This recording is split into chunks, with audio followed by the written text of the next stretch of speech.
अरब सागर में उठा चक्रवाती तूफान बिपरजॉय लगातार खतरनाक होता जा रहा है। इसका असर तटीय इलाकों पर दिखना भी शुरू हो चुका है। तटीय इलाकों पर क्योंकि असर दिख रहा है तो ऐसे में आप समझ सकते हैं ऊंची ऊंची लहरें उठ रही होंगी। वहीं गुजरात के कोस्टल इलाकों की बात की जाए तो आज से अगले 5 दिनों तक बारिश और आंधी की आशंका है। तूफान के असर से 80 किलोमीटर प्रति घंटे की रफ्तार से हवाएं चल सकती हैं। मौसम विभाग ने इसे लेकर हाई अलर्ट जारी कर दिया है। गुजरात के वलसाड़ बीच पर तूफान का असर देखा जाने लगा है। मछुआरों को समंदर में जाने से रोक दिया गया है और उनकी नावों को किनारे पर खड़ा कर दिया गया है। इस तूफान की डायरेक्शन फिलहाल तो पाकिस्तान के कराची की तरफ है, लेकिन ये गुजरात के साथ साथ महाराष्ट्र के तटीय इलाकों पर भी अपना असर डालेगा। इसी वजह से मौसम विभाग ने महाराष्ट्र के कोस्टल इलाकों में अलर्ट जारी किया है। मुंबई में जहां टीमें तैनात कर दी गई हैं, वहीं गुजरात में पोरबंदर के कोस्टल इलाकों में एहतियातन एनडीआरएफ को तैनात किया गया है। एनडीआरएफ की यूनिट शनिवार को ही पोरबंदर में तैनात हो चुकी है। फिलहाल बिपरजॉय तूफान 6 किलोमीटर प्रति घंटे की रफ्तार से आगे बढ़ रहा है। तूफान का असर कितना होगा ये हवाओं पर निर्भर करेगा, लेकिन ज्यादातर इलाकों में बारिश होगी। तटीय इलाकों में रहने वालों को सुरक्षित जगहों पर पहुंचाने की तैयारी की जा रही है। पोर्ट पर वार्निंग भी जारी कर दी गई है। ये तस्वीरें आप देख रहे हैं। तूफान का जो असर है वो दिखना शुरू हो गया है। 6 किलोमीटर प्रति घंटे की रफ्तार से तूफान आगे बढ़ रहा है, जिसका लैंडफॉल पाकिस्तान के कराची में होगा, लेकिन असर गुजरात और महाराष्ट्र के तटीय इलाकों में भी होगा। और अगले 5 दिन बहुत ही महत्वपूर्ण रहने वाले हैं, क्योंकि हवा की जितनी ज़्यादा स्पीड होगी उस पर ही तूफान की रफ्तार निर्भर करती है। इस मैप के जरिए आप समझिए कि आखिरकार इस तूफान का रूट क्या रहने वाला है। इस तूफान का जो रूट है आप देख रहे हैं कि सीधे कराची की ओर बढ़ रहा है, लेकिन इसके आसपास के जो इलाके पड़ेंगे उसमें जो पूरा का पूरा भारतीय तटीय इलाका है, जिसमें महाराष्ट्र, इसके साथ ही आप गुजरात सबसे ज़्यादा इफेक्टेड होगा, क्योंकि जो हवाएं हैं यहाँ पर भी तेज़ी से चलेंगी और साथ ही साथ जो कर्नाटक का इलाका है वो भी इसके दायरे में रहेगा। तो लगातार जो अरबियन सी से ये तूफान उठा था, ये धीरे धीरे पाकिस्तान के कराची को हिट कर रहा है, लेकिन क्योंकि कराची और गुजरात का जो तट है बहुत ही करीब है, इस वजह से इसका असर गुजरात पे ज्यादा देखने को मिलेगा।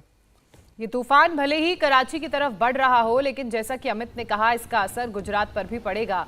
और एक बार फिर से इस नक्शे को आप देखिए। नक्शा बता रहा है कि कितना ज़्यादा इंटेंसिटी का तूफान है। जो बीच का गोला आपको नज़र आ रहा है ऑरेंज कलर का, वो तूफान की आई है, यानी कि सेंटर पॉइंट है। वहाँ पर सबसे ज़्यादा असर हो रहा है।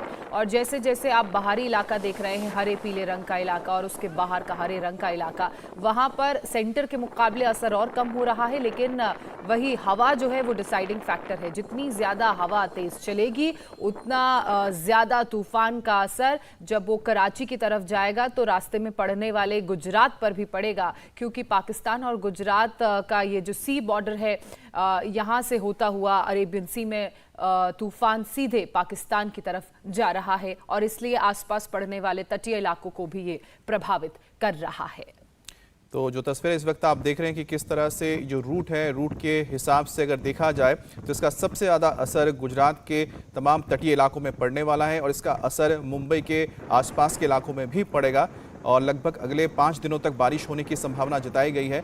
और जो अगर हवा की तेज़ी की अगर बात करते हैं तो जो आई ऑफ स्टॉर्म जिसे कहा जाता है, वहाँ पर तो करीब करीब 200 किलोमीटर यानी कि 100 से 200 किलोमीटर के बीच में रेंज रहता है हवाओं की, तेज़ हवाओं की। लेकिन जो उसका बाहरी इलाका है, कराची में जब ये तक पहुंचेगा तब तक ये 100 किलोमीटर प्रति घंटे की रफ्तार को पार कर चुका होगा। कम हो जाएगी। लेकिन नहीं, वहां पर जब हिट करेगा, हिट करने से पहले वहां पर जो हवाएं रहेंगी वो 100 किलोमीटर से ज्यादा रहेंगी, लेकिन जब लैंडफॉल होगा उसके बाद फिर धीरे धीरे हवा की गति कम होती है। लेकिन गुजरात पर जो उसका असर रहेगा हमेशा ही इसमें करीब करीब 80 किलोमीटर से ज्यादा की रहेगी। अगले 5 दिन में पूरा गुजरात में कहीं कहीं जगहों में आइसोलेटेड प्लेसेस में बारिश हो सकता है, यानी अगले 24 आवर्स में आइसोलेटेड प्लेसेस में बारिश हो सकता है। South Gujarat region, even Saurashtra, coastal Saurashtra Kutch में हो सकता है। और कल से साउथ गुजरात रीजन में कुछ कुछ डिस्ट्रिक्ट्स में रेन हो सकता है, स्कैटर्ड प्लेसेस में। Even coastal Saurashtra Kutch district में भी हो सकता है light to moderate rain and thunderstorm activity हो सकता है।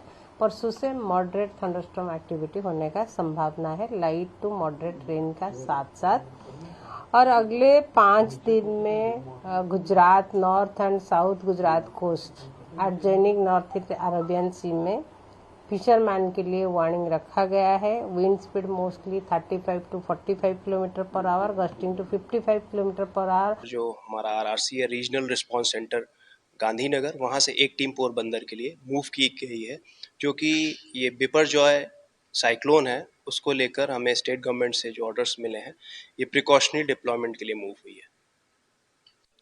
पूरी तैयारी है हमारी। एक टीम का जो इक्विपमेंट्स रहता है, हर टीम में इक्विपमेंट्स हैं, जैसे कि फ्लड वाटर रेस्क्यू के इक्विपमेंट्स, इसमें इन्फ्लेटेबल रबर बोट्स है, लाइफ बॉय है, लाइफ जैकेट्स है, हमारे डीप डाइवर्स हैं, deep diving suits, sets, first aid का पूरा सामान है। हमारे पास एडवांस कटर्स हैं, हमारे पास कंक्रीट कटर्स हैं, आयरन कटर्स हैं, वुड कटर्स हैं, तो हर तरह के कटर्स और चिपिंग हैमर ड्रिलर्स हैं हमारे पास।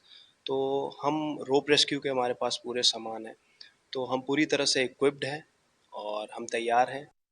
इंडिया टीवी हर वक्त हर जगह डाउनलोड करने के लिए सर्च करें India TV news Google play store या ऐप स्टोर पर।